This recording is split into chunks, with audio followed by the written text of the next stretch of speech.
Əbu Zər Allahın sevimli bəndəsi idi. 3-cü xəlifə xilafətə çatan vaxt hamı varlanmışdı. Deyirdilər, nə qopartdıq xəlifədən. Bir alim deyirdi ki, səhabələrin vəziyyəti qəribə idi Peyğəmbər səhabələrinin. Fəqirlik, kasıblıq onları imandan uzaqlaşdırmadı, sərvətin qabağında dayana bilmədilər. Onlar az olanda bir xurmanı 2 nəfərə yeyəndə imanda qaldılar, amma elə ki sərvət seli, var dövlət seli onlara tərəf gəldi, onların çoxu haqqa düşmən oldular. Belə bir zaman idi ki imanlar satın alınırdı. Əbu Zər ancaq haqqı deyirdi, dünya malından heç nəyi yox idi.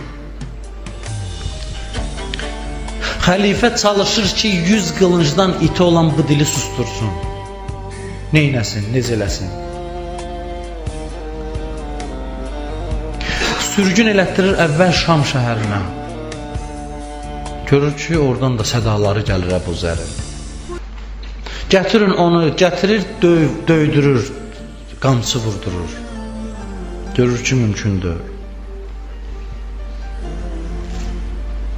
Qulamına pul verir. Qulama deyir, get Əbu Zərə bu pulu birtəhər ver. Əgər pulu verə bilsən azadsan, sən azad elədin. Quluna deyir, verə bilməsən, heç. O gəlir, deyir, bu pulu xəlifə göndərib. Əbu Zər deyir, əgər bu mənim haqqımdırsa, hamının haqqını verəndən sonra haqqımı götürərəm. Əgər yox, heç kəsə yox, mənə verirsə, o zaman ədalətsizlik eləyir. Danışır, nə qədər görür mümkündür. Axırda qul deyir ki, ay Peyğəmbərin səhabəsi, sən bu pulu məndən götürsün, məni azad eləyəcəklər.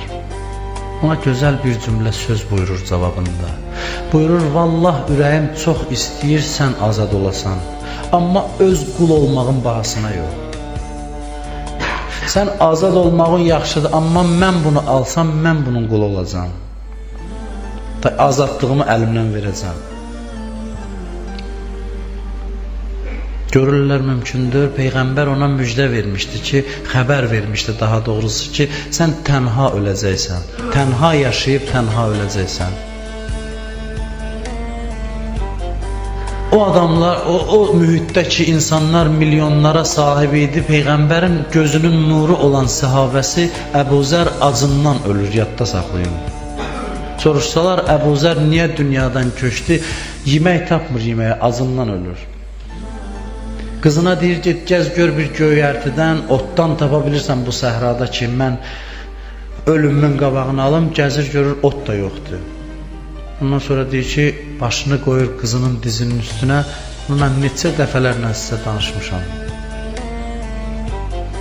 Başını qoyur qızının dizinin üstünə, qız baxır görür ki, Əbu Zər gülür.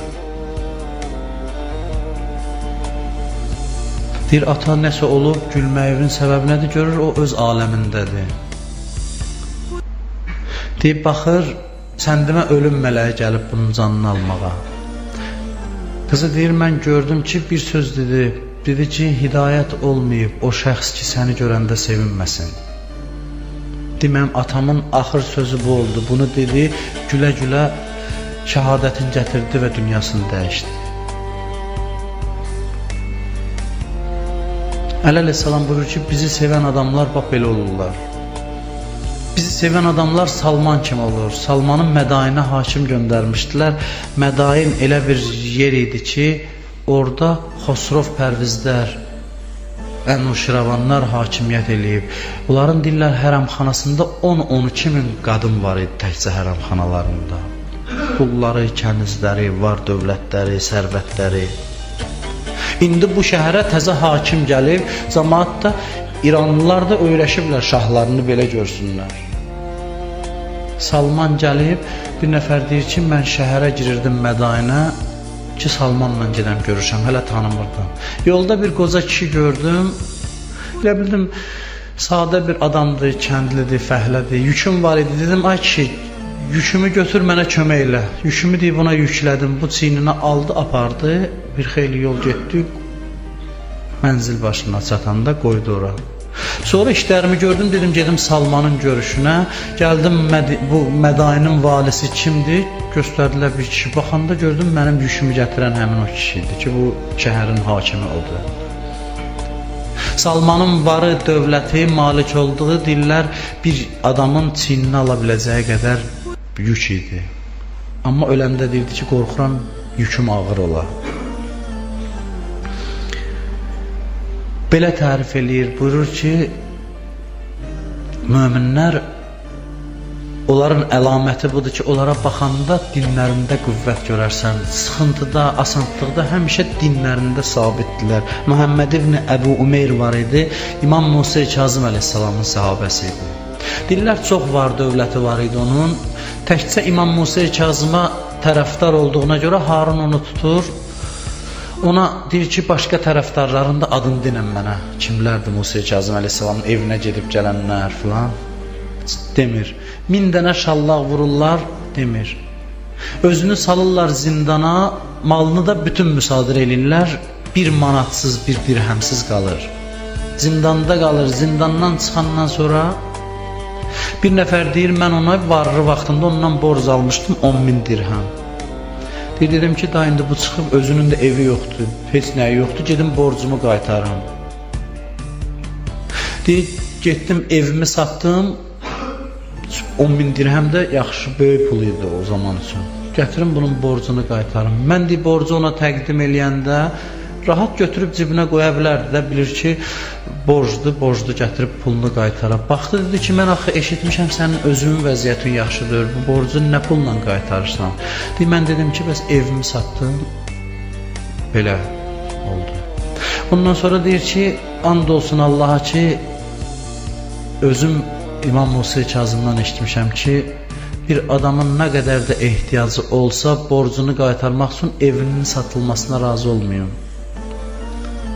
İndi mənim özümün 1 dirhəmə də ehtiyacım var, çünki heç nəyim yoxdur. Amma Allaha and olsun ki, sənin verdiyindən nəinki hamısını, 1 dirhəmini də götürmərəm. Apar, özün məskəni al, qaytar, neyirsən elə, mənə ev satılmaq bahasına qaytarılan borc lazımdır. Yəni, biraz sıxıntıya düşəndə, biraz çətinliyə düşəndə görürsən, danışığın tərzi dəyişər, dünən dindar idin, o sıxıntı vaxtında başqa cür danışasan, belə olmazlar. Hər hansı bir hadisə qabaqlarına çıxanda, buyurur, onlar dinlərində sabitdilər, dinlərində möhkəmdilər. Nəyini, hər şeylərini razıdırlar versinlər, canlarından, başlarından keçsinlər, amma dinlərindən razı dörlər, bir zərrə qədər güzəşt eləsinlər. Dindən heç kəsə güzəşt eləməzlər. اللهم إنا نسألك وندعوك باسمك العظيم الأعظم الأعز الأجل الأكرم وبحق مولانا صاحب الزمان يا الله يا الله يا الله يا الله يا الله يا الله يا الله يا الله يا الله